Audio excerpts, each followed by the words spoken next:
But we do have some answers, at least. Some start toward answers, anyway. For instance, we know abductions are real. We know that the abducting agenda includes very physically oriented goals. We know that the abductors contradict themselves and often give false information, as well as information we don't have any way of testing. We know they're capable of masterful illusions. We know that they always take control of us during encounters, which to me is a sign that they fear an unfettered Homo sapien. And we know that our government knows about this situation and is actively involved to the level of carrying out covert and illegal actions against its own citizenry. No matter what the truth ultimately proves to be, we have to go for it. I mean, without it, we're like children playing with shadows. And we're ignorant, and we're certainly unempowered to deal with and confront whatever the real entities are behind this masquerade.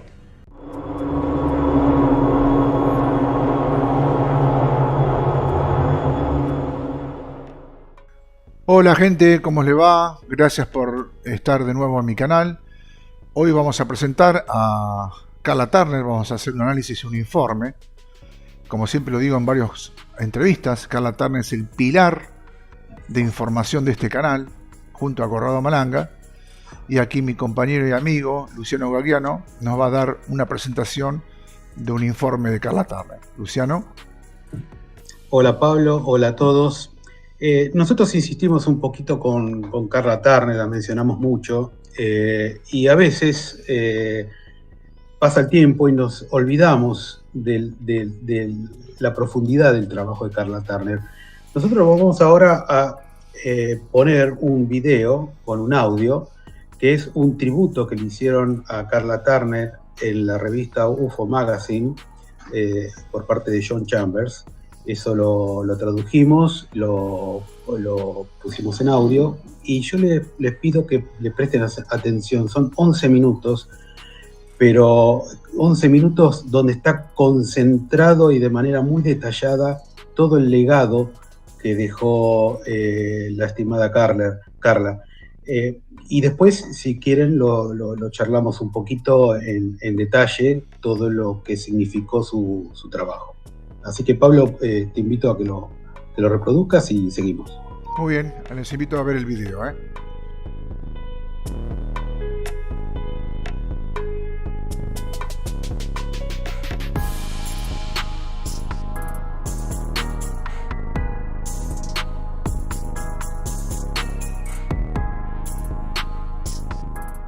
Karla Turner.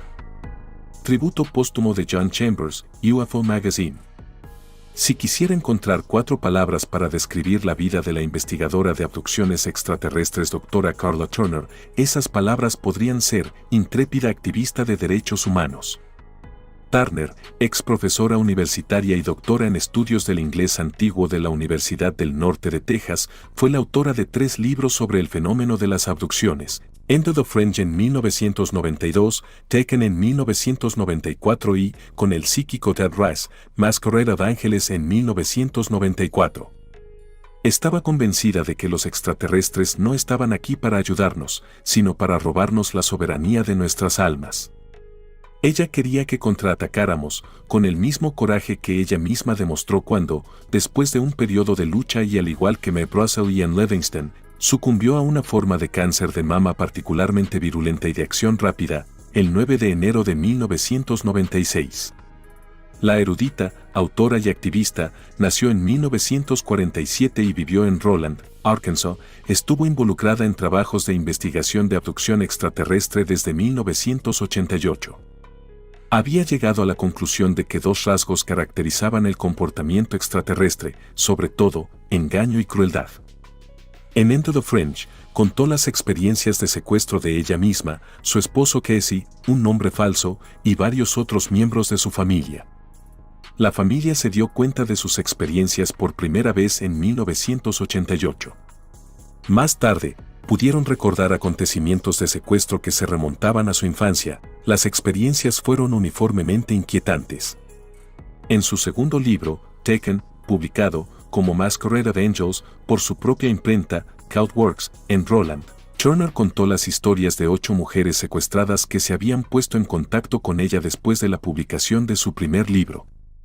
Masquerade Angels fue la biografía del psíquico de Luisiana Ted Rice, quien, acostumbrado a canalizar entidades benévolas y luego, tomando conciencia de sus experiencias de abducción extraterrestre, primero creyó que los extraterrestres eran benignos y luego llegó a la conclusión de que no eran más que depredadores despiadados.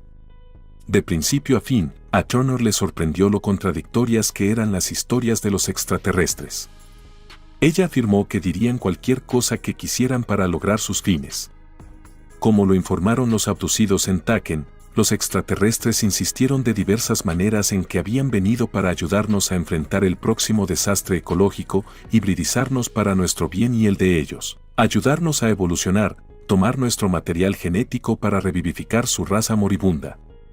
A veces afirmaban que nos habían creado directamente, otras veces que nos estaban alterando genéticamente para nuestro propio bien. En uno de los relatos más conmovedores de los anales de las abducciones extraterrestres, Turner cuenta la historia de Ted Rice en Masquerade Angels, de cómo, cuando tenía 8 años, Rice se encontró junto con su querida abuela dentro de un ovni y rodeado por una variedad de extraterrestres, incluido un reptil alto. Los extraterrestres trajeron al marido de la abuela, que llevaba 6 años muerto, e insistieron en que tuviera relaciones sexuales con él. A mitad del acto, el abuelo se metamorfoseó en un reptil alto. Ahora el reptoide exigía tener relaciones sexuales con Rice. La abuela del niño se negó a permitir esto, a pesar de que los extraterrestres insistieron en que estaría muerta en 2 días si no cumplía. 2 días después, la abuela efectivamente murió de un infarto masivo. El flagrante engaño de este incidente ensombreció la otra área de discordia de Turner con los extraterrestres. A menudo, eran crueles e infligían dolor físico y mental a los abducidos. Una de las entrevistadas de Taken quedó tan traumatizada por su experiencia de impregnación en un ovni que no pudo reanudar las relaciones sexuales normales. Otra sufrió un doloroso y sangriento aborto espontáneo en su propio baño.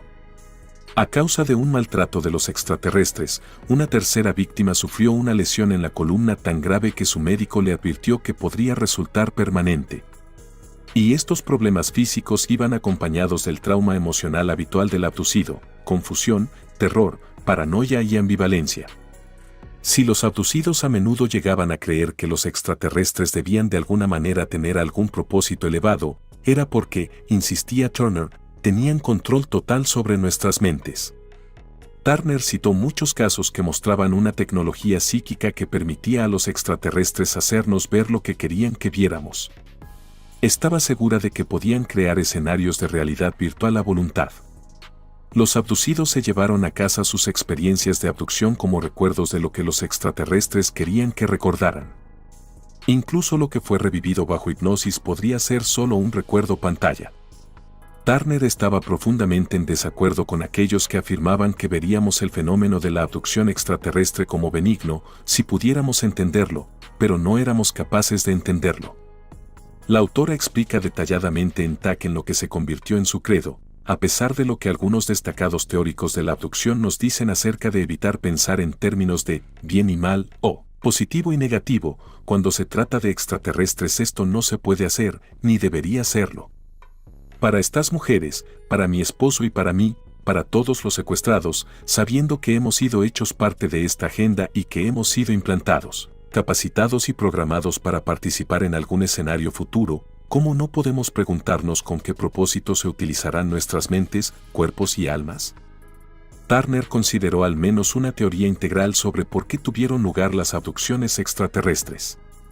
Sospechaba que al menos un grupo, los reptiles, necesitaban comerse nuestros cuerpos. Rice le había proporcionado un relato escalofriante, similar a los relatos en Taken, de una abducción extraterrestre durante la cual los extraterrestres reptiles realmente asesinaron al psíquico. Rice observó esto, como si estuviera incorpóreo, desde la distancia, luego succionó el alma de su cuerpo hacia una caja negra. En poco tiempo, volvieron a liberar el alma en un clon de su cuerpo, que habían fabricado aparentemente utilizando materiales orgánicos obtenidos de mutilaciones de ganado. Turner creía que los reptiles luego se comieron el cuerpo original de Raz y en general necesitan ingerir cuerpos humanos porque estaban saturados con las vibraciones emocionales y o del alma del ser humano. Los reptoides no comían cuerpos clonados, especuló, porque no se habían imbuido de sustancia alma-emoción en el transcurso de sus vidas.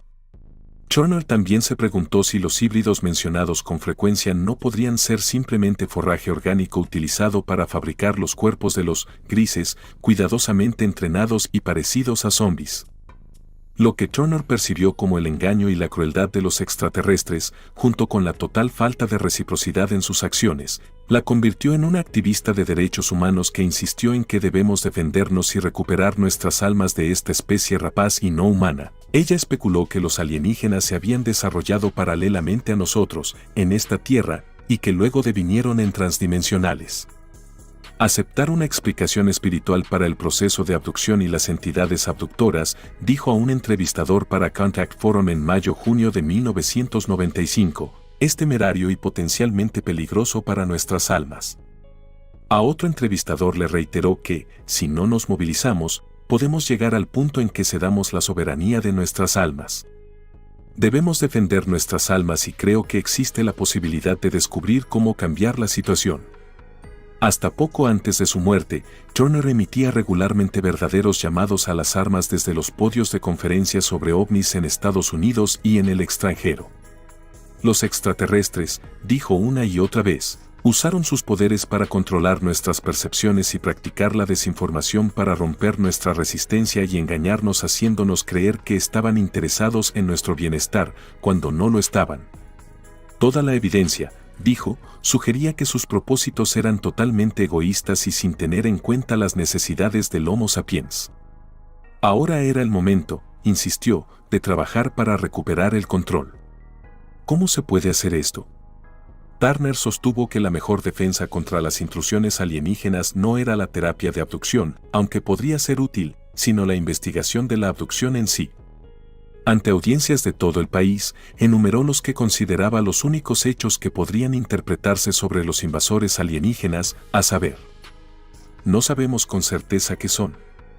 Al menos algunos de estos extraterrestres mienten. Durante los encuentros, controlan nuestras percepciones. Pueden implantar recuerdos falsos. Lo que informamos sobre ellos es lo que ellos quieren que informemos. La agenda extraterrestre tiene fines y procedimientos físicos que nada tienen que ver con la reproducción. Desde pequeños nos manipulan física, espiritual y sexualmente. Crean escenarios de realidad virtual absolutamente reales para los secuestrados. Muestran un extraordinario interés por las almas humanas y por nuestros pensamientos. ¿Hay algún elemento de participación humana en el fenómeno extraterrestre? Turner sospechaba que los militares a veces acosaban a los secuestrados después de haber sido acosados por los extraterrestres, pero no reveló los hechos por temor a poner en peligro sus vidas. Esta autora y abducida insistió en que los extraterrestres estaban involucrados en una guerra de propaganda para convencernos de que sus designios eran más benevolentes de lo que realmente eran. Podrían estar creando escenarios de mestizaje en realidad virtual, pensó, para sugerir que compartimos puntos en común con ellos y que nos necesitan. Pero, dijo, hay tantos relatos de, por ejemplo, operaciones cerebrales como de trasplantes fetales. En una campaña de propaganda que incluía demostrarnos su superioridad y su relación de propiedad y pintar consistentemente e inconscientemente una imagen benévola de sí mismos, estaban básicamente preocupados. Estaba segura de degradar y rebajar nuestra autoimagen y derribar nuestras resistencias. Articuladamente y siempre con sensibilidad, la exprofesora universitaria sostuvo que había una serie de acciones que los abducidos podían tomar ante una provocación extraterrestre. Educarse sobre el fenómeno, hay cierto control en el conocimiento. Deja ir el miedo, es a través del miedo que las entidades negativas mantienen el control. La ira es una defensa más eficaz que el miedo. Los abducidos deben ser conscientes de cómo reaccionan, deberían aprender a salir de sí mismos y a mantener la perspectiva. Mantener una buena calidad de vida. Ser realista acerca de lo que se puede y no se puede hacer. Permanecer cerca de sus familias. Confiar. Al diablo con los resultados, dice Turner. Si los terrores de las experiencias de abducción nos hicieron más fuertes, concluyó Turner, no fue porque los extraterrestres quisieran que tuviéramos esta fuerza, sino porque nosotros mismos lo deseamos. De la misma manera, insistió, deberíamos tomar en nuestras propias manos esta espantosa experiencia de violación de nuestros derechos como seres humanos, y luchar con todos los recursos que podamos reunir a partir de la riqueza de la creatividad y la experiencia humanas. Este valiente y desafiante rechazo, en nombre de la humanidad, a tolerar el sufrimiento de un tirano alienígena disfrazado de un benefactor, es el legado final de Karla Turner.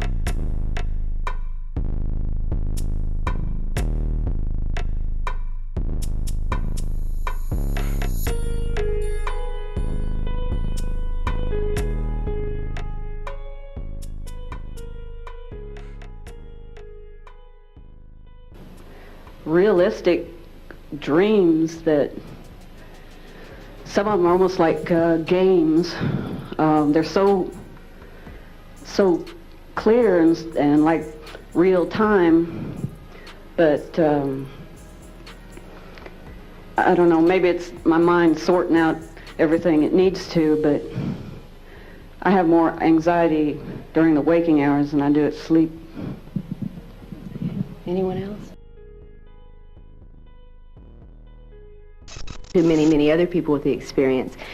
In one instance, when I had a daytime encounter, I was in an altered state before I knew I was having an encounter. It was almost technologically precise. I was walking from a neighbor's yard to my yard, and when I stepped, I was perfectly fine on this side of the line. I took a step over an invisible barrier, which immediately put me into an altered state before I even saw the ETs.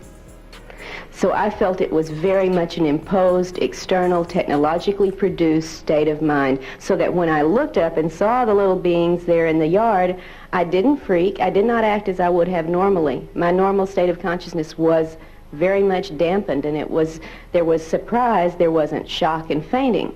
The same thing seems to happen with other people. No matter, there's a change in how you normally would react, and I think it's imposed in some very external technological way. For instance, one abductee who was very upset about things that had happened with him and had said, the next time I get my little hands around their little necks, I'm going to smash them in the face. I'm really mad about this. They're not going to do me this way anymore. And he had a house guest staying at his house, and when the house guest was asleep in the living room on the sofa, the host woke up in the middle of the night for no apparent reason and looked down the hallway and saw the little blue light probe that had been in his house several times before during experiences or before the onset of one. He saw this bobbing over the head of the person who was sleeping in his living room on the couch, and he had just said, not 3 days before, if I ever see him again, I'm going to give him this. He looked up and said, oh, I know what that is, out to sleep.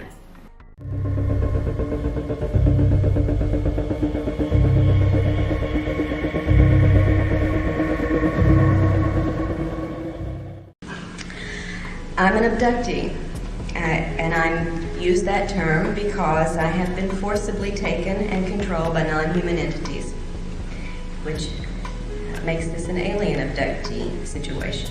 Now, some of you may know about the experiences my family and I have endured. I've recorded those in Into the Fringe, which Berkeley published in 1992. And it focuses most intensely on the period from 1987 through 1990, when we were forced to become consciously aware of the alien encounters that we've been having ever since childhood.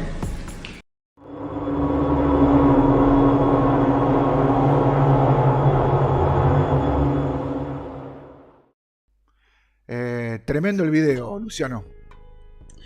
Sí, fíjate lo adelantada que estaba esta mujer. Estamos hablando de la década de los 90, principios de los 90, fines de los... Esto lo experimentó todo durante la década del 80. Ella muere en el 96.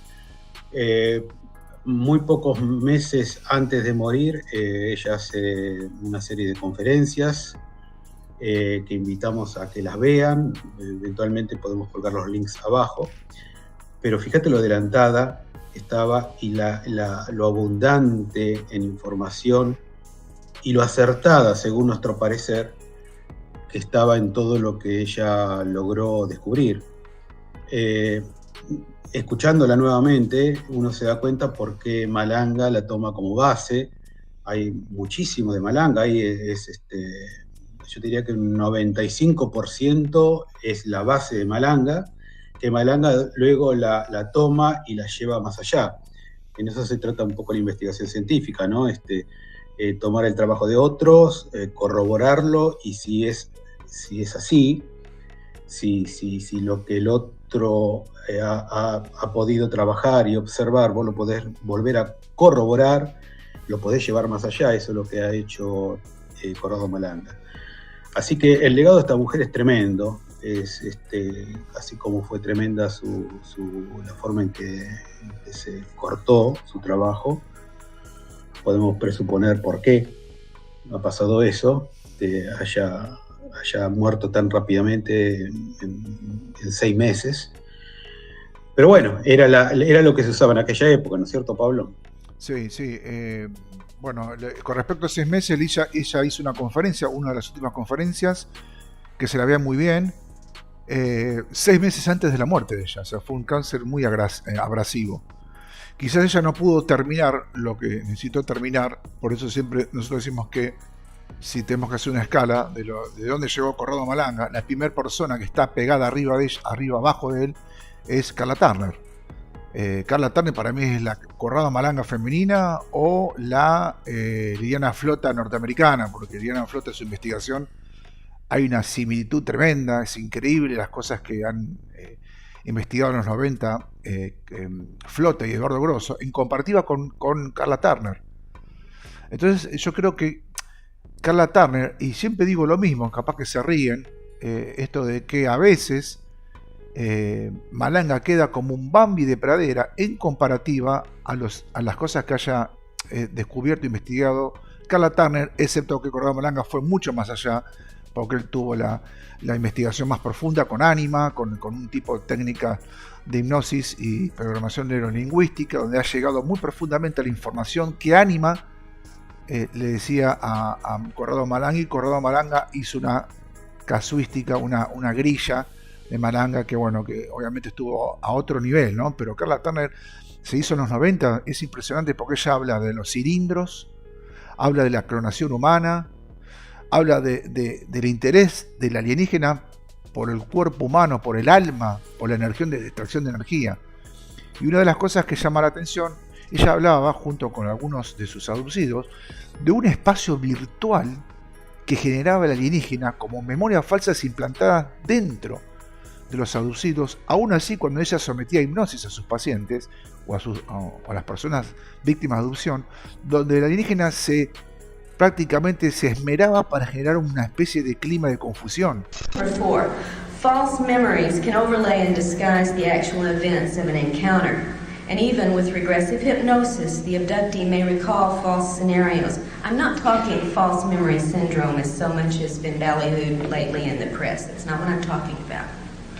The abductee can recall false scenarios, even under regressive hypnosis, unless some effective method is used in the hypnotic process to help the abductee bypass implanted illusions. Y llegar a esos niveles de información en esa época, yo creo que era demasiado en la comunidad anglosajona, y suponemos, desde nuestro punto de vista, que ese cáncer abrasivo de alguna manera se lo hicieron gestar en forma no natural, ¿no? Pero bueno, acá justamente queremos hablar, y esto hace rato lo queremos hacer, otra cosa notoria, que todo el legado de Carla Turner no es de alguna manera expuesto con las ufologías o los ufólogos argentinos o la ufología internacional, es como que pasa largo. Está bien, pasaron 30 años, hay mucha información en inglés, pero el legado que dejó Carla Turner es impresionante.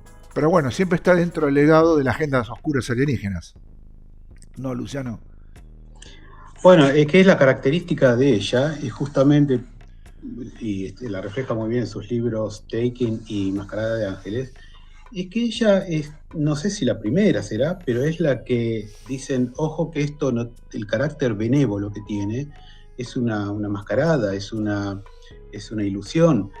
Todo lo que hay por detrás no es benévolo. A mí me impactó mucho en una conferencia donde ella cuenta el caso de una mujer que en su experiencia a ella le habían implantado una memoria de haber estado en un lugar similar a un, digamos, un templo, donde había personas vestidas como se hacen en las misas, ¿no? Con túnicas, y había una persona con aspecto de santo, dando un discurso benévolo sobre la humanidad, sobre lo espiritual, y le daban consejos a la mujer. Ese es el recuerdo que ella tenía. Sin embargo, a pesar de haber tenido esa experiencia tan agradable, tan buena, en la vida ella se sentía mal. Ella tenía una sensación de trauma, una sensación de tristeza, una sensación de que la cosa no andaba bien, cuando me imagino que habrá sido con Bartoli, que indagaron un poquito más y lograron correr el velo. Bueno, las cosas que vivió esa mujer realmente fueron espantosas, y no quiero entrar en detalle, pero son tremendas. Y fíjense cómo le implantaron un recuerdo que no había sido la realidad, que ella había vivido, y cómo en el subconsciente queda aún registrado el evento traumático y cómo le seguía afectando en su vida, ¿no es cierto?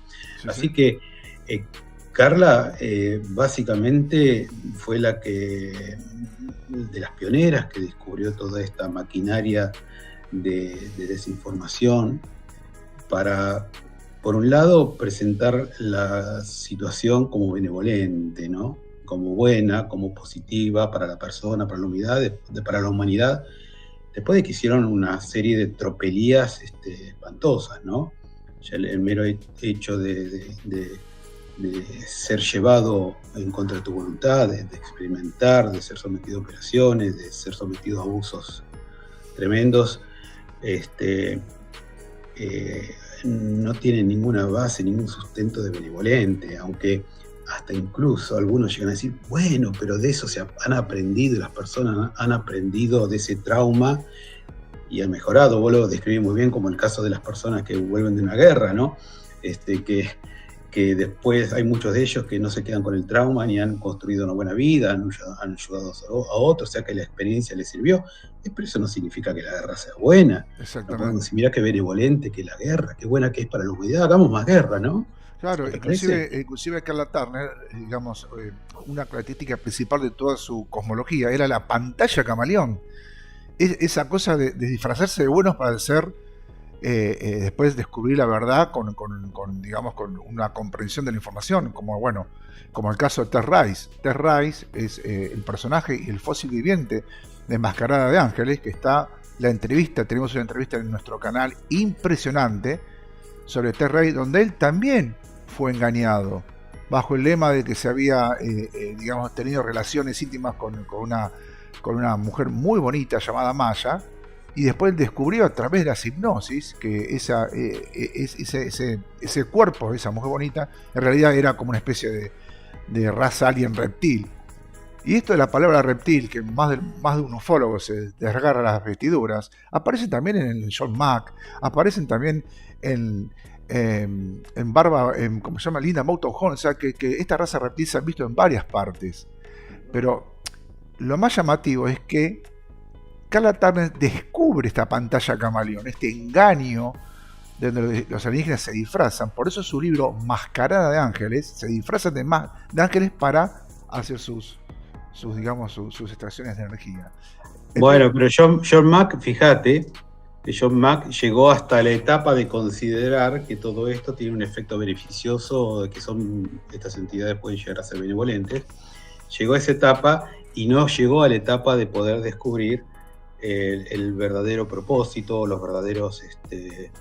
verdadera naturaleza, ¿no? Si podemos nosotros clasificar entre bueno y malo en este ámbito, esas clasificaciones son muy humanas, ¿no?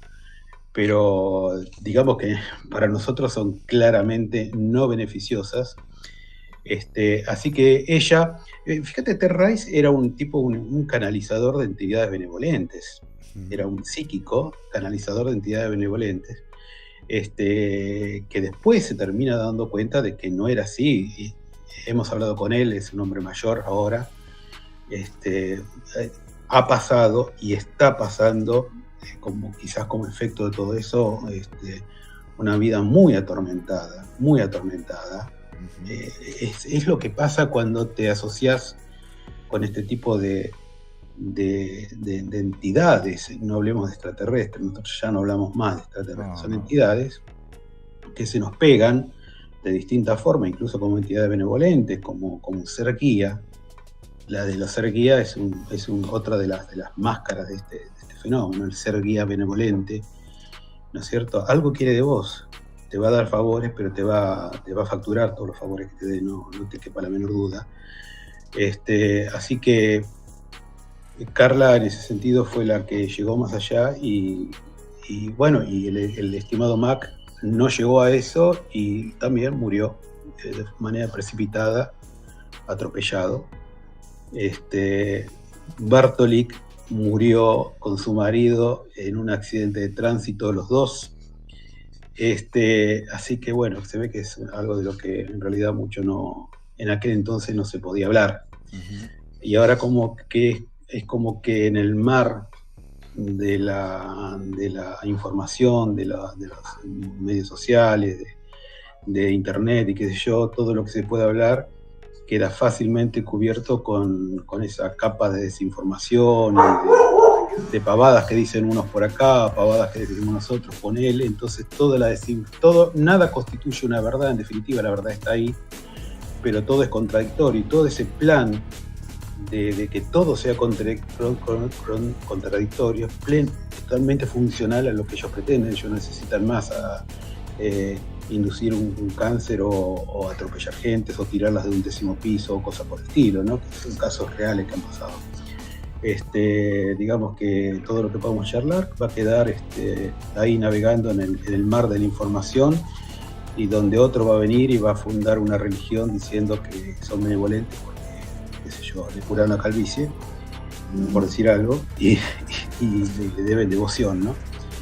Pero la estimada Carla, y Malanga y otros tantos, muchos otros tantos, han podido llegar al fondo de la cuestión, en que en definitiva es fácil, son nuestros dueños y hacen uso como un granjero hace uso de sus vaquitas y de sus pollos y gallinas y los explotan. Bueno, ellos tienen un recurso para explotar en nosotros. Y así lo hacen y lo mantienen, como nosotros somos seres conscientes, han elaborado una maquinaria muy, muy precisa de desinformación, de información contradictoria. Son geniales para eso, para las informaciones contradictorias. Pero como somos absolutamente fascinables, ellos pueden permear toda esa información y nosotros compramos todo lo que viene de aquel lado. Y así estamos, ¿no? En que todo el mundo dice, ¿será así? ¿No será así? Bueno, Carla lo tenía bastante seguro ese tema, ella lo vivió, lo sufrió su familia y lo pudo además corroborar con otras, no sé si cientos de casos que ella investigó junto con Bartoli y otros más, ¿no? Así que bueno, yo recomiendo a los que les interese el tema y quieran tener por lo menos otra perspectiva, ver a los pocos videos que hay de Carla en internet, que gracias a la traducción ahora los tenemos la posibilidad de entenderlos en español. Y si alguno quiere leer sus libros, Mascarada de Ángeles, es un libro interesante, Taken. Y bueno, dentro del Into the Fridge, sí. Así que yo creo que a Carla hay que mantenerla siempre presente, recordarla y pensar que no es vintage su material, es un material que está desde el punto de vista de información, más que presente. De hecho, yo creo que en cualquier momento eso debería llegar a lo que es la verdadera razón de todo esto. Es lo que yo creo. Sí, de alguna manera vos fijate que todo el legado de Carla Turner no es expuesto por los investigadores del siglo XXI, por ejemplo, ¿no? Muy poca literatura, la poca que hay es anglosajona. Pero antes de hablar un poco de las cosas que ha descubierto Carla Turner, vamos a hacer una pequeña introducción de lo de John Mack. Si bien en su primer libro hizo, digamos, a través de la clínica la perversidad de las adopciones, él en el segundo libro, que es el de Pasaporte al Cosmos, borró con el codo lo que escribió el primero. O sea, algo le pasó a John Mack para decir que los alienígenas eran tan perturbadores en sus adopciones a través de su terapia y la hipnosis, a decir que son prácticamente espíritus benevolentes, protectores de la humanidad, y prácticamente John Mack se metió en un tema de la New Age. Por eso hay dos John Mack, el primer libro y el segundo. Nosotros nos quedamos obviamente con el primer libro. Y el segundo libro habla de paz y amor, que a nosotros nos cuesta mucho creer que haya un cambio tan drástico. Pero bueno, hablando de Carla Turner, una de las cosas que tiene una cronología, similitud con Conrado Malanga y con Linda Moulton Howe, porque a veces cuando uno explica el tema de los cilindros de Malanga, en la comunidad ufológica no tienen ni idea de lo que significa. Está bien, no hace falta que todo el mundo sepa, pero justamente los cilindros, donde entra en la literatura de Carla Turner, donde estos elementos tecnológicos son usados para extraer la energía, el alma, ánima, energía inmortal del humano, y de alguna manera aprovecharse de eso.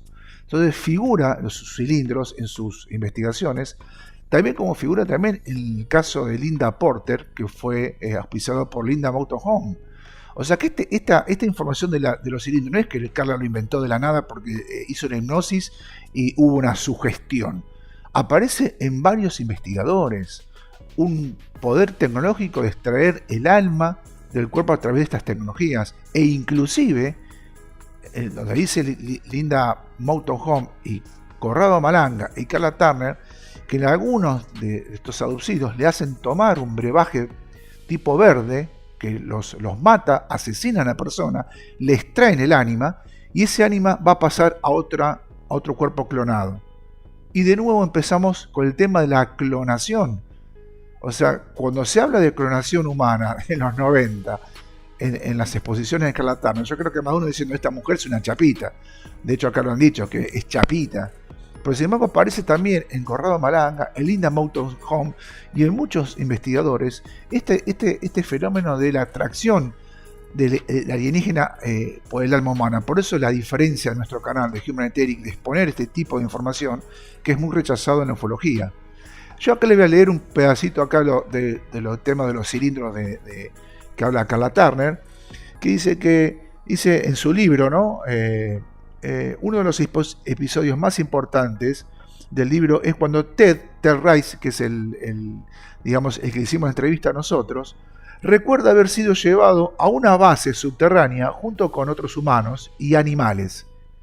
Allí vio varios seres alienígenas que parecían estar realizando algún tipo de experimento o ritual con cilindros metálicos. Ted describe los cilindros como grandes tubos de metal, como tanques de oxígeno, ¿no?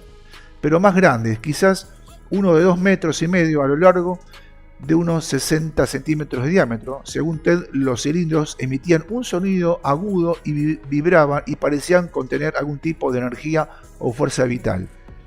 Entonces, claro, cuando ella encuentra en los 90 este tipo de información a través de los cilindros, de la clonación humana, inclusive habla sobre que la actividad de mutilación de bovinos y de ganado, el producto que utilizan estas entidades son para construir clones humanos.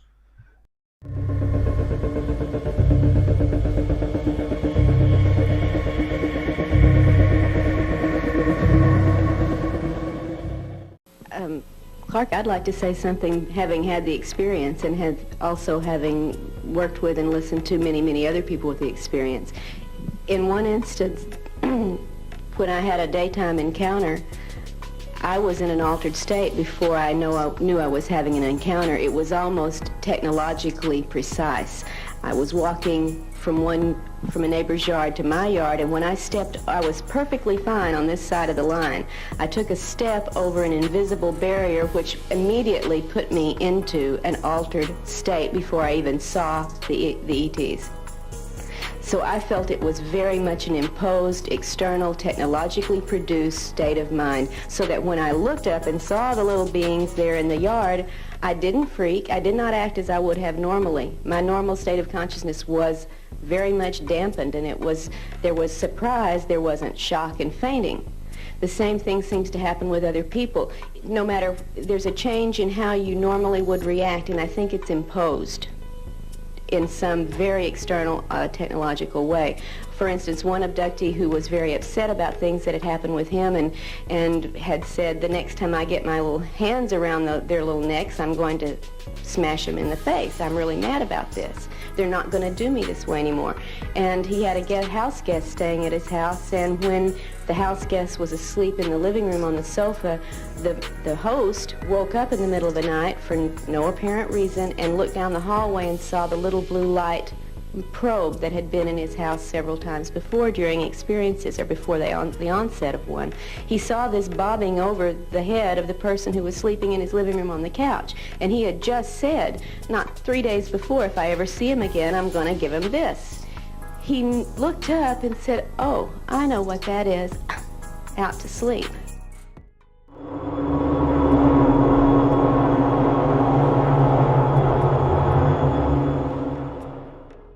Es una barbaridad para la época, sin embargo, para nosotros nos parece bastante loable lo que dice. Y aparte, muy adelantada, muy adelantada. Y aparte de la exploración, ella dio mucho énfasis a la actividad militar que existe a través de las abducciones. Como que los militares norteamericanos estaban de alguna manera entongados o asociados con los alienígenas cuando se producían las abducciones. Inclusive algunos de los testigos, que ahora vamos a ver algunos videos, refieren que arriba de su casa, creo que es una testigo de su libro Taken, que son creo que 8 mujeres que ella le hace la investigación. Ella hablaba sobre el caso de las cosas que le hacían los alienígenas, digamos la implicación militar, y ella filmó con su propia cámara, esta mujer, helicópteros que estaban arriba de la casa. O sea, que fue una agenda muy pesada. Una agenda que no debería haberse dicho en esa época, y que de alguna manera ella terminó, digamos, su vida con un cárcel muy extraño. Intelligence Inner Sanctum has appropriated the UFO phenomenon, has made it its own sphere, and politics below that level has nothing to do with it. I don't think the president knows any more than you and I do, probably less.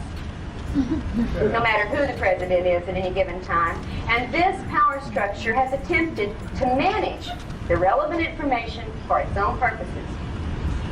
First, it wanted to control this information until it could manage it. But that never happened. That's how they said. It never happened. We'll just control it until we understand it and have a handle on it. So tell the folks it never happened. But later, they found out they couldn't get the handle. They couldn't manage it. But here they were having it covered up and having lied and carried out illegal activities to keep it covered up. So what do you do then when you realize you can't get a handle on it? Well, if it can't be managed, you just simply continue to deny and debunk. And the attitude has been, we can't stop the UFO sightings. Okay, but we can ridicule and frighten the witnesses of these events into silence. All right? Nowadays, it seems, and I'm going to talk about specific examples of this, that power structure within that high level of military intelligence government activity has decided that they can only gather information, they can't control it. And where do you get the best information about what the aliens are doing? Where do you get it? You get it from satellites? You get it from phone surveillance? You get it from abductees. The first-hand accounts from the people who are facing it one-on-one, and now we have evidence, and I mean really hard evidence, that this power structure's agents are not only doing surveillance on abductees, they are also abducting abductees, interrogating abductees, using drugs and other mind control techniques upon abductees, trying to ask these questions. What do you know about the alien agenda? What are they doing with your family? What have they told you you will be doing? What have they done to put implants in you? What procedures are they carrying out on you? They are asking us questions in a desperate attempt to get the information from us. Poner en claro por lo menos la honestidad de la persona de no cobrar por algo que en definitiva, desde el punto de vista de lo que es un estudio, el desarrollo de una investigación, puede ser una ilusión, ¿no es cierto? Sin embargo, él jamás cobró, él vivió de su sueldo como profesor universitario en un departamentito de 120 metros cuadrados ahí en Italia, y ahora está de jubilado. Y bueno, escribió un par de libros que eso sí, lógicamente, creo que los cobra. Pero la mayoría de lo que está en esos libros está en forma gratuita también en su sitio, los que lo quieran leer. Es muy complejo, pero no hace falta aprender de Malanga. Es como que vos lo lees y es como que vas tomando conciencia. Y lo dice Carla Turner también, el hecho de asumir conciencia de esta cuestión ya te genera mejores posibilidades para enfrentarte al problema para aquellos que lo tengan, ¿no? Es una forma de defensa, el hecho de tener conciencia sobre el tema, y conciencia sobre todo pensando que no es bueno, ¿no? Porque si pensás que sos bueno te vas metiendo, no hasta el cogote, te metes acá arriba en el problema, ¿no es cierto? Así que, bueno, espero que aquellos que tengan curiosidad vean el trabajo de Carla, insisto, vean los videos. Hay un video que no es algo, lo podés poner abajo en el link, que es el del MUFON, la charla del MUFON. Si bien no es el mejor ámbito, ahí ella en una hora hace un resumen muy interesante, muy bueno. Y bueno, a seguir investigando lo que quieran, o a dejar de lado lo que decimos, lo que quieran, pero eso es lo que nosotros consideramos que por ahí iría la cosa, ¿no? Con estas entidades. Dejemos de hablar de extraterrestres, ¿no? También. Sí, tal cual. Y bueno, el tema de la hipnosis justamente es el caballo de batalla, la desacreditación de Corrado Malanga y Carla Turner, porque ellas no eran profesionales de salud. Pero quiero recordarles que Corrado Malanga hizo hipnosis a través de Mauro Moretti, que era un psiquiatra reconocido, a través de lo que es un profesional de salud, y Carla Turner también con Bárbara Bartolix.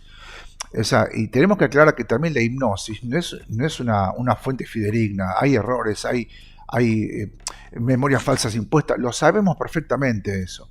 Y nosotros no hacemos la hipnosis como parte de la bandera fundamental de la investigación. Pero la hipnosis correctamente hecha, con un trabajo interdisciplinario, e incluyendo anotando la programación neurolingüística para detectar si el paciente miente o no miente, se puede llegar a hacer trabajos muy bárbaros, muy buenos. Por eso no extraña que Carla Turner, que Corrado Malanga, que David Jacob o el propio John Mack, en algún aspecto en sus hipnosis hay similitudes con respecto al tipo de abducciones. Entonces no es que están metiendo inducción, son diferentes investigadores, pero la inducción es parte del proceso.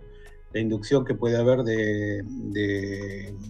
es un fenómeno donde el que hipnotiza le induce, o al revés, la contrainducción, ¿no? Claro, pero lo ponen la como transferencia y la contratransferencia que le dicen. Pero toda esa información, lo que la persona fabula, por ejemplo, que la persona está fabulando, o los falsos recuerdos implantados, o las realidades que puede decir, todo ese combo, toda esa información es útil, porque uno la compara y obtiene un resultado a partir de lo que es fabulado, lo que es implantado y lo que es realidad. No es necesario escarbar únicamente en lo que es la realidad para obtener una conclusión del tema. ¿Se entiende lo que digo? La persona que sabe evaluar todo esto, lo pone todo en un gran paquete y va a sacar muchas cosas en común en cuanto a todo este tema, que te lleva a conclusiones también. Claro. O sea, los datos no conducentes son conducentes también. Por eso Carla Turner explicaba muy bien en sus conferencias el intento de influir en la mente de los abducidos. Whether we choose to call it screen memory, telepathic mind control, technological mind control, or virtual reality scenarios, the entities involved in the abduction phenomenon employ masterful illusory capabilities. And I don't think the importance of this fact can be stressed strongly enough. It must affect all of our thinking and our research when it comes to these alien-human contacts. Que una persona fabule refuerza a las personas que no fabulan o a las personas que dicen una verdad pero en realidad es una verdad implantada. Las personas que estudian o que tienen incumbencia en todas estas cuestiones pueden clasificar, discriminar todas estas cuestiones y no pensar que todo es mentira, por ejemplo. No necesariamente todo es mentira, no todo es fabulación, no todo es la psicología o el subconsciente o una construcción del subconsciente. Todo esto se puede discriminar, vuelvo a repetir, de toda la información. Exactamente. Lo que queremos dar énfasis es que tanto como Carla Turner y como Corrado Malanga estaban al tanto de estas cosas. Por eso Malanga, cuando interrogaba a los pacientes de estado de hipnosis, él se fijaba en su cuerpo, en su movimiento corporal, en la programación neurolingüística, donde él sabía si había un invento o no. O sea, este factor está ponderado en las investigaciones. Yo entiendo que John Mack también hubiese pasado lo mismo, por más que a él lo hayan engañado, se hicieron pasar como si fuera una persona abducida, una hipnosis falsa para desprestigiarlo. Por algo se hicieron tanto hincapié para desprestigiarlo. Entonces, obviamente que en la hipnosis hay un montón de fallas, y eso es el principal bastión de los escépticos de estas investigaciones. No, porque la hipnosis induce. Sí, lo sabemos, pero esta también lo sabían. De hecho, Malanga lo explica, Carla Turner lo dice perfectamente, cómo se mataban los alienígenas para generar un campo de virtualidad falsa en las propias hipnosis. The aliens create for us, and I think to confuse and mislead us. Now, this is not to say, however, that all alien encounters are virtual reality events, because there is also plenty of very strong evidence for the physical nature of many of these encounters. So to be perfectly objective, the definition of abduction would have to include any event or scenario that is generated externally for the targeted person, whether it be a physical encounter, a virtual reality scenario, or a telepathic contact. Y acá me meto en algo que no debería meterme, que es poner en la psicología y en la psiquiatría. Pero si yo, por ejemplo, estoy fabulando en una sesión de hipnosis, estoy diciendo cosas, pero si estoy explicando cuestiones tecnológicas que están muy, muy lejos del alcance que puedo tener yo o cualquier persona como formación, ¿no es cierto? Entonces voy a decir, ¿pero de dónde obtiene esta información? O como, por ejemplo, cuando hablan algún idioma o alguna lengua que jamás han aprendido. ¿Entendés? Esas son cosas que no se fabulan. Exacto. O cuando te hablan de locaciones o de lugares donde jamás han visitado y te las describen perfectamente, como si hubiesen estado ahí. Esas son cosas que no se fabulan y no hay truco del subconsciente que te está induciendo a decir algo que es mentira, ¿me entendés? Sí, tal cual. Entonces, hay cosas que no son, digo por decir algo, cosas que se pueden constatar contra hechos, ¿no? Lugares geográficos, idiomas, conocimientos, esas no son fabulaciones. Hay una casuística, Luciano, hay una casuística de la dinámica de la abducción y de la información extraída del inconsciente de los pacientes o de los abducidos, de Carla Turner, de Corrado Malanga, de John Mack, de David Jacobs, de Bart Hopkins. Hay una casuística. Por supuesto que también hay mucha fabulación, quizás de los propios pacientes o víctimas, o fabulaciones implantadas, falsos recuerdos que están preestablecidos por la psiquiatría y la psicología. Es clarísimo, pero estas personas estaban conscientes de esto. Y para terminar, Luciano, ¿qué te parece? Vamos a hacer algunas comparativas entre lo que descubrió Corrado Malanga y Carla Turner y ya vamos cerrando, ¿te parece? Bueno, enfoque de investigación, ¿sí? La doctora Carla Turner, estudio de testimonios abducidos, especialmente mujeres, y análisis de patrones comunes. Corrado Malanga, uso de hipnosis regresiva, programación neurolingüística, PNL, para explorar experiencias de adopción. Principales hallazgos, la doctora Carla Turner: adopciones recurrentes, manipulación de recuerdos, extracción de energía vital. Corrado Malanga: existencia de implantes, cicatrices físicas, búsqueda del alma humana por parte de estas entidades extraterrestres. Punto en común en almas humanas y alienígenas. Ambas teorías coinciden en que los alienígenas estarían interesados en explorar y utilizar el alma humana como recurso energético de control de sus agendas. Es impresionante lo que llevó Carla Turner. Bueno, acá dicen los libros: Into the Fringe, Taken, Masquerade of Angel o Mascarada de Ángeles. Después está lo de Corrado Malanga, que hizo un montón de libros, más de 50 artículos gratis en PDF, pero los principales son Cicatrix 1, Cicatrix 2, Génesis 1, Génesis 2, Génesis 3, arquetipos. Hay uno de adopciones, dinámica de adopción o física de las adopciones, que es muy interesante. Hicieron varios libros, o sea, no son 4 de copas esta gente, que es lo que quieren decir algunos investigadores. Bueno, las técnicas utilizadas: entrevistas detalladas, recopilación de relatos de abducidos de parte de Carla Turner con hipnosis, Corrado Malanga, hipnosis regresiva y la PNL para acceder a recuerdos reprimidos. Contribuciones al campo: destacó Carla Turner la complejidad y diversidad de las experiencias de adopción, enfatizando la necesidad de un enfoque crítico multidimensional.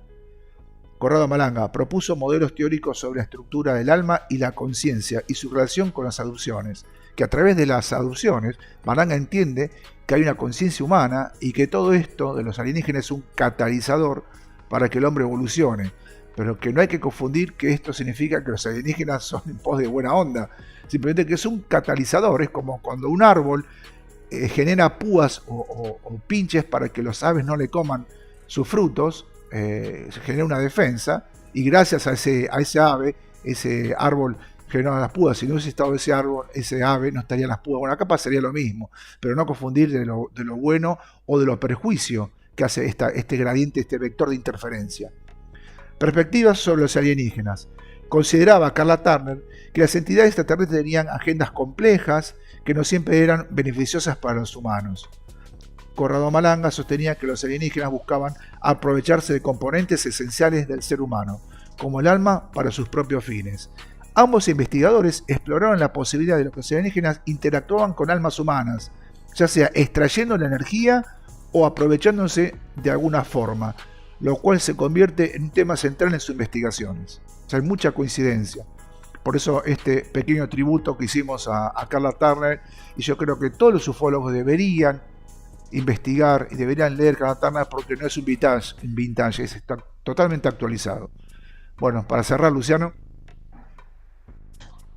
Listo, lo mismo, a tenerla en cuenta a Carla. Aparte, es una persona una mujer muy menudita, pero que tenía un valor, es el típico caso de una héroe, es como Juana de Arco, digamos. Es admirable lo que hizo y cómo el carácter que tenía y lo aguerrida que era. Así que, bueno, a recordarla y a mantener vivo su trabajo. Exactamente. Así que, bueno, espero que le haya gustado esta entrevista y nos vemos en el próximo video. Chao, hasta luego.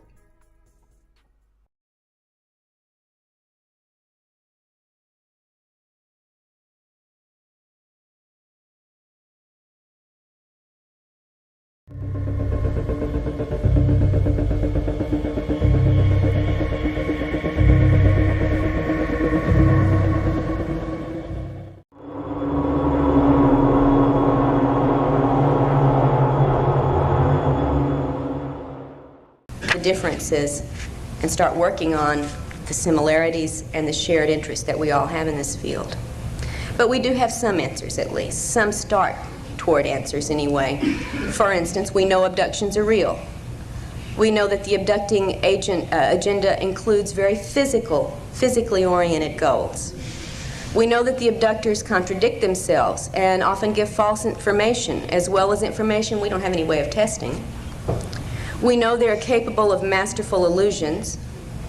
We know that they always take control of us during encounters, which to me is a sign that they fear an unfettered Homo sapien. And we know that our government knows about this situation and is actively involved to the level of carrying out covert and illegal actions against its own citizenry. No matter what the truth ultimately proves to be, we have to go for it. I mean, without it, we're like children playing with shadows. And we're ignorant, and we're certainly unempowered to deal with and confront whatever the real entities are behind this masquerade. To take it all at face value is foolish. To take none of it at face value is ridiculous. Investigations into this field there cannot be anything more important for us to be doing right now than to dig past our wishes, dig past our fears, and dig for objective reality and understanding. Well, that's the sermon for this morning, folks. What I'd like to do with the rest of my time is to show you and make brief commentary on some of the illustrations and photographs from the women in Taken, and I'll ask the gang over there in the corner to start the video. And before you do, Craig, just a moment. Most of the video is of slides, of photos and drawings. At the very end of this, however, is an excerpt from a videotape one of the women in Taken made when she was having extreme military aircraft activity over her rural cattle ranch in Tennessee. And I might point out that mysterious deaths and cattle mutilations on that area during this time corresponded to those in Alabama that Linda has made us all familiar with, and none of which were explained. Even when there were no mutilations, the dead cattle were simply, all they could find was unknown toxicology, and it led in a year's time to a loss of $11,000 worth of cattle. So this is something pretty big for the family involved here. So there will be a little bit of video at the end of this. So Craig, let's go for it. This is the farmhouse in Indiana in 1954, Pat and her siblings and her mom. This is where the aliens abducted the family, and then the next morning the military came and sequestered them. This is the only drawing that Pat has made of later experiences. She called that little device the soul machine, and she sat on it and ran her hands over those little holes of different colored light, and she heard a sound they told her was the sound of her soul. I'd love to hear about other reports similar to this if any of you know of them. This was also in the facility where she was shown the clone body. This is Polly's drawing of some of the bulbous, wrinkled-headed aliens. She said they almost posed for her to get this conscious memory. You know how often they don't give you very much to take back consciously. And this kind of alien description has turned up in other people's reports. We'll see one more in here, in fact, in a little bit. From Lisa, here's one of her. She says, "I'm no artist. Don't tell me I am, because I know I'm not." And I think she did great for being no artist to show the hooded figures. These are less frequently reported, but this one she was able actually to see some facial features where very often the hood completely obscures them. This is Lisa's drawing of another of the bulbous-headed entities, sort of similar to what we saw with Polly's drawing earlier. And these have been reported in a number of other cases as well. Not your typical gray or reptoid or insectoid, but something seeming to have more of a porpoise-type bulbous forehead. A typical gray in a hat, right? And this happens. I remember seeing one myself when I was quite young. She said this was surprising because its mouth would open, and we have a few cases where the little slit has actually opened. So just one of Lisa's representations. This one, she says, is very similar to a figure in Linda Howe's latest book with the flat, ridged nose area. This entity, she's not real fond of at all, was involved in what she said was one of the rape scenarios she was put through. Let's see what's coming up next. Lisa's drawing of the reptilian entity that was very aggressive sexually with her as well. And again, she says, please remember, she's no artist, but it was a brown, scaly, hard exterior with the slit eyes, vertically slit eyes, and clawed appendages or fingers. And a very robust entity. symbols that she has seen in these, and this is so typical. I mean, we could flash symbols, and so many of them are some version of the triangle and the circle. We'll see another variety of this kind of symbol a little bit later with Angie's drawings.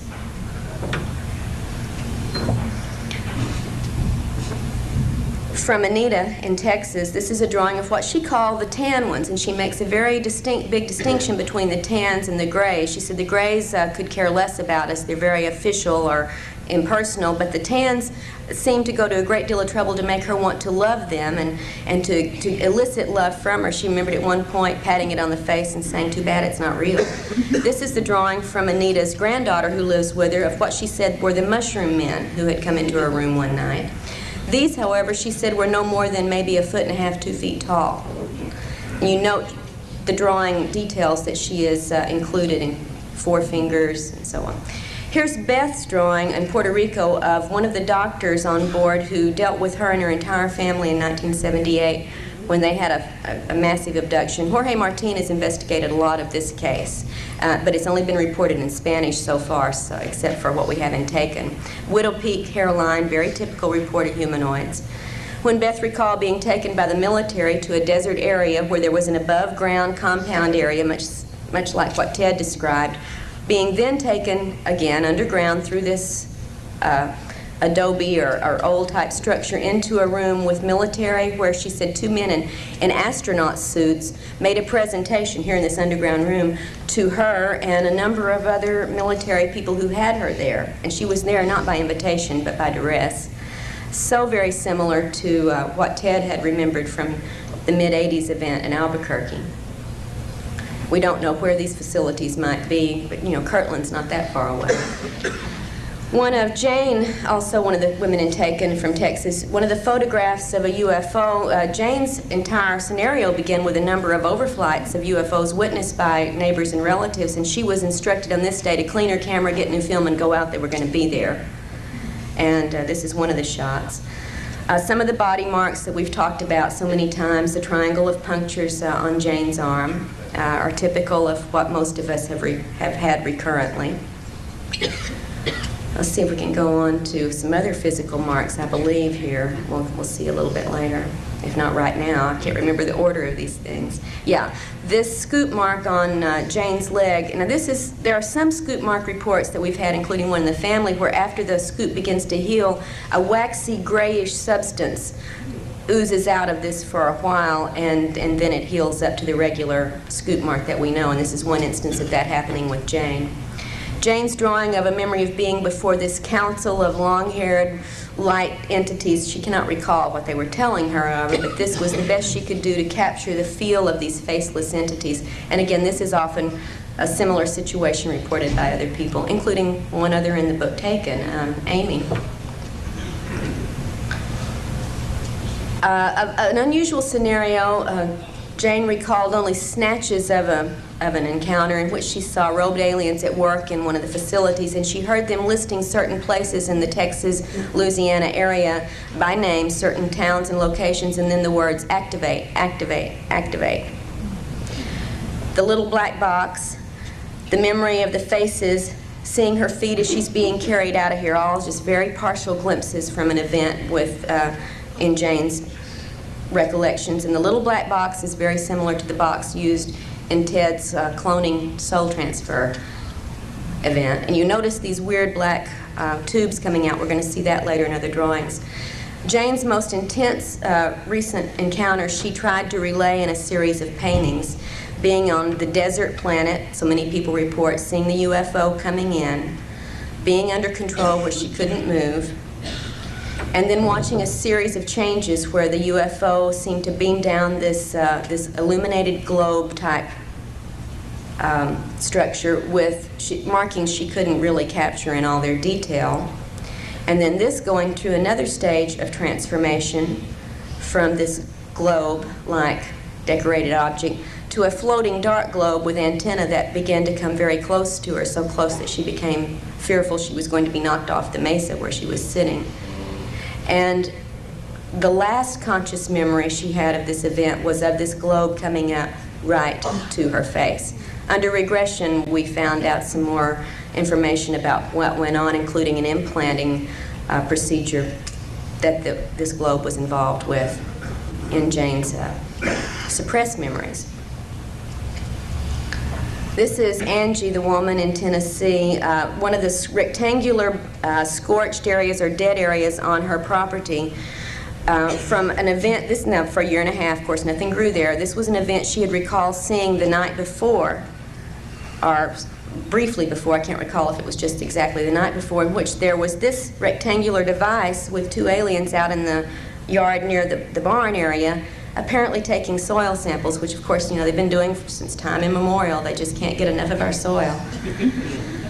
But the mark on the ground was physically there for quite a while. And if anybody's willing to pay for some soil sample testings, we've got some. Here's the area of the rural cattle ranch where the mutilations and unexplained deaths have occurred. And you're going to see video from this area of overflights. I just wanted you to see how remote this was from any, you know, highly populated area. One of the unexplained deaths, this was not a mutilation, it was the report from the vet was unknown toxicology, and there were a number of other cases both in the Tennessee and Alabama area during this time. But there were also mutilations among the cattle on Angie's property. There's one that seems to be almost an interrupted mutilation. I'd love to get Linda's analysis of this. You see a triangular patch of skin has been cut but not taken off yet. The jawbone has been cleaned.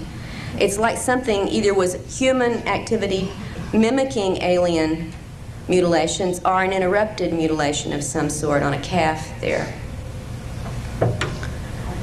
Angie's fetus, after an alien implant that she later miscarried, she actually retrieved the fetus, but under control, of course, took care of making sure it did not, well, it was retrieved by aliens, she believes, the day later. But she saw the size of it and the features of it. She said when they came back to induce the miscarriage that this was the instrument, the long instrument that was used to induce the miscarriage vaginally, and then this little container was, she said she had no idea what the little container was for, but she did remember that also being present on the bed in her bedroom when they came to cause this loss of the child. Some of the marks from some of Angie's experiences, again, the sets of punctures correlated with consciously remembered events. One of the fetal nursery representations, this is what Angie saw, and this one is included in the book, so you can read more carefully what description she has for the various things.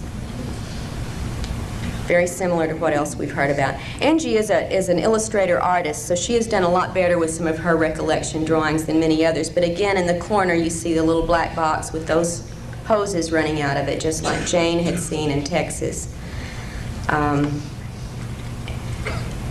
In fact, Angie has a number of excellent illustrations, but we could do that all day. Here's one of them, one of the suited grays, which she said rarely would she see them in clothes. This one had an outfit on. And she didn't know what the little jumble of shapes on the table was. She said maybe it was art. I don't know. Nothing was explained to me. She also had encounters with, actually 7 different alien physical types. This one with the bumpy skin, the bumpy joints of the fingers, etc. And some of the aliens with which she had contact were completely human-looking, although they didn't act human, they did look human, notably brown-haired and blonde-haired humans. Here's one of the brown-haired woman and man, and he's got some equipment. We can't really see it very clearly here, as if he's scanning, I don't know, the air or something, taking readings of some sort, and the woman escorted Angie into back to the craft for her encounter later on. This was just out on her property. This one, both Angie and her husband recalled the little troll-like or dwarf-like entities coming into the room, and in fact it was her husband who was taken away in this encounter. And they both remembered all of this consciously. And these troll or dwarf-like entities turn up, as you'll see in the correlated chart of comparisons there in the book, with more than just Angie in the book, and with a lot of other people too. Again, we see one of the emblems. We've got the triangles. I think they show up almost every time unless we have the serpent showing up. She said this was on a belt that one of the entities was wearing.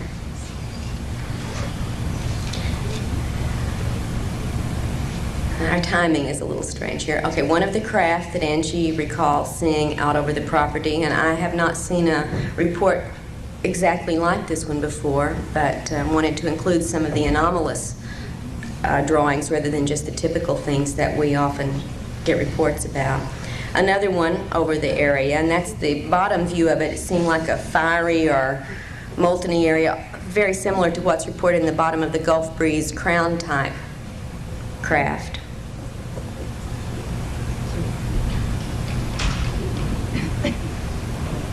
And that craft here, you can see for comparison of size, Angie below and the craft above when she was being beamed into it.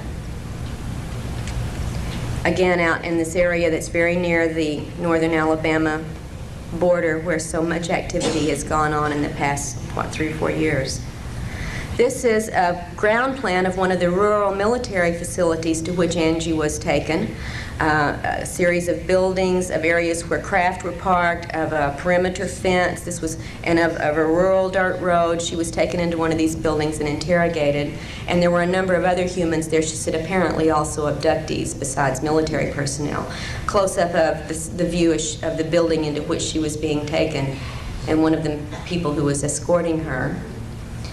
And she was taken along with 3 other women on one occasion into this facility.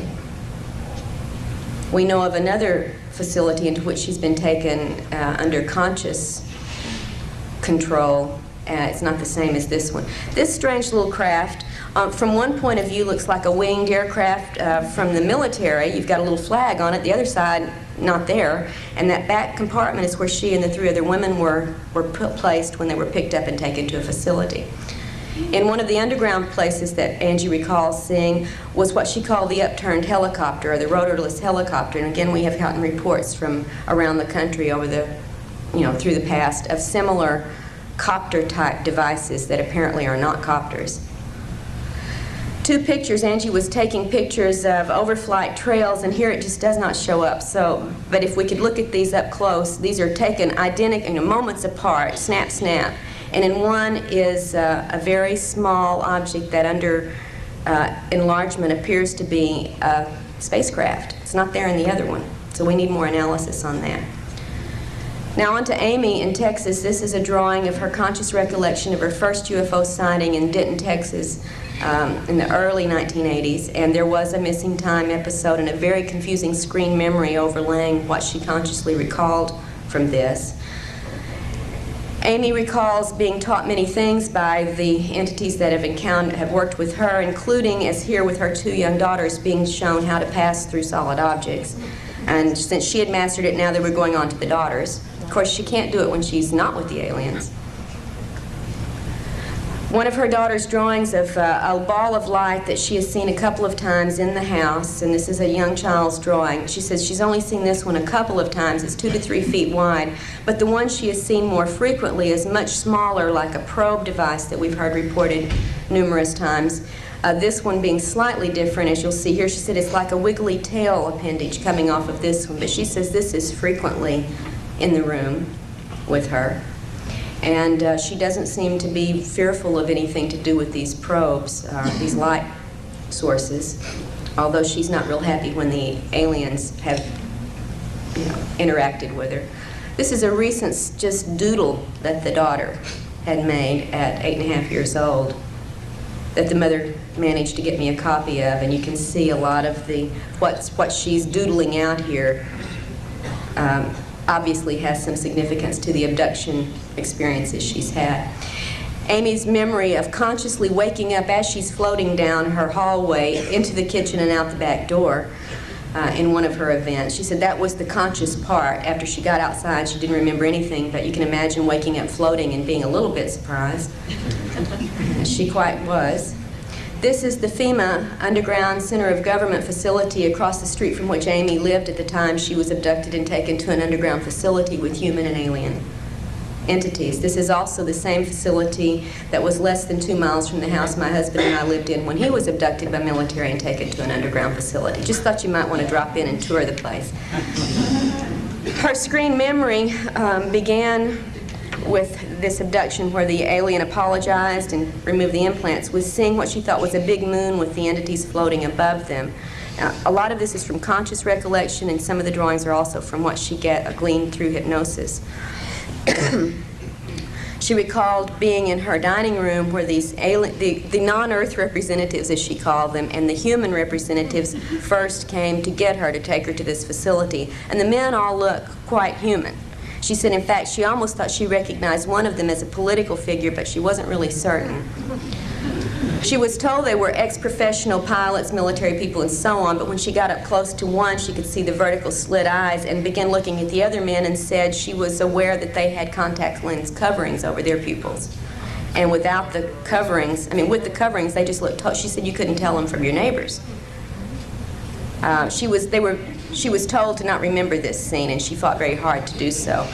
The facility room into which she was taken, now the little drawing at the front of that is Amy with the female alien who was apologizing and removing the implants. She said the entity had a plastic-like mask over its face, and it's very confusing what the purpose of that might have been, because if it was to keep the eyes from having any kind of control, certainly it didn't work, because the eyes were the only thing that actually did show on her face. And we'll see that a little closer up in just a moment. I think. Yeah.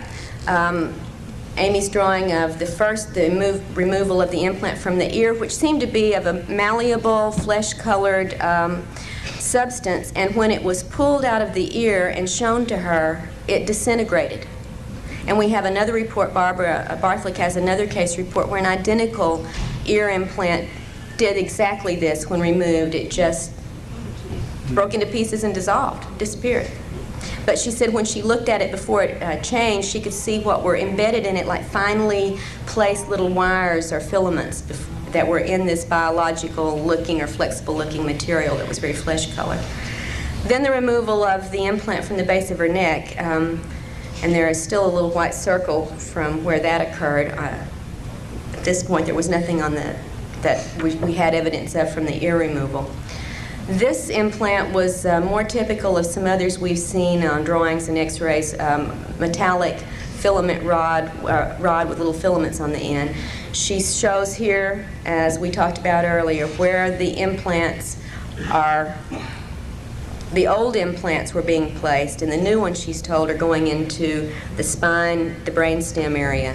And the alien told her about some of the newer implants. Now this is the drawings of first the instrument used to remove them, the little biologically flexible looking ear implant, the spot on the back of her neck, and the implant that was taken out of that spot, the rod with little filaments on the end. And this is also in the book, one of the illustrations we were able to include.